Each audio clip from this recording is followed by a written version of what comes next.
Hello, welcome to the Crates Motel. My name's Conan. In today's video, hopefully I'm going to save a few people's butts. I've seen quite a few posts online about people opening old projects in the new 3.0 firmware and then downgrading back to 2.15 and not being able to open those projects. So really just a quick video, quick reminder to help you guys out on that. Let's jump in.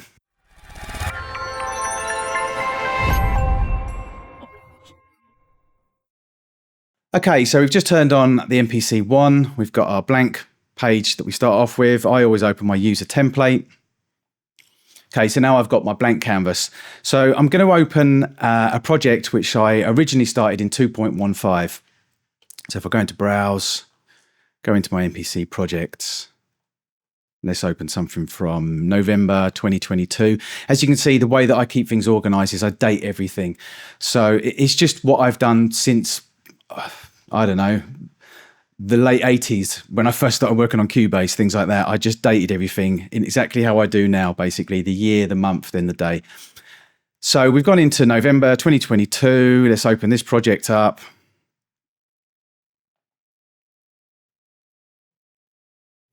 Now, if I start working on this project and I make any changes to it, but I don't save it, obviously it won't save those changes, but the project will still open in 2.15 because I've not saved it in 3.0. So if I was just to press Shift Save now on the MPC One or in the MPC Live project, which would just overwrite the original file, I then won't be able to open that in 2.15. And that's what I'm seeing a lot of people have a lot of problems with.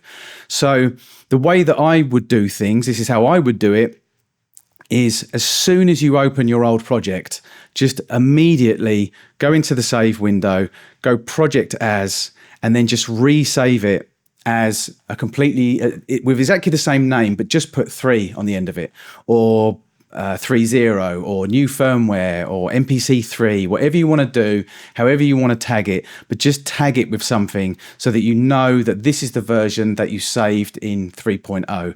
So then you've still got 2.15 version exactly as it was. That's the original file that I opened up. But now you've got your new version in 3.0. So if you want to stick with 3.0, you can carry on working with it with 3.0 and go forth with 3.0. But if you do want to downgrade, which I am actually seeing quite a lot of people do, you're not going to damage your original 2.15 or 2.0 or whatever firmware you were working in previously. You're not going to damage that version. So you're still going to be able to open it. So it's a really, really simple thing. It's a simple habit to get into. But if you just keep everything organized and just don't forget to do it. I mean, I used to have Post-it notes around my studio, stuck to my MPC, stuck to the wall in front of me, stuck to the bottom of one of my monitors, just saying save, backup, save, everywhere. It was literally everywhere. It sort of almost became a joke when I'd have clients come in, they'd see all these Post-it notes everywhere. But that way I just conditioned my brain and got into the habit that as soon as I started work on something, I would immediately resave that project with a new name or tag it in some way or change the date on it in some way. So just get into the habit of doing that, because then you're not going to have that problem if you want to downgrade to a previous firmware. So there you have it. Very, very quick video. Just wanted to remind you guys, I did actually do a post on the Akai MPC Tutorials forum group on Facebook saying the same thing.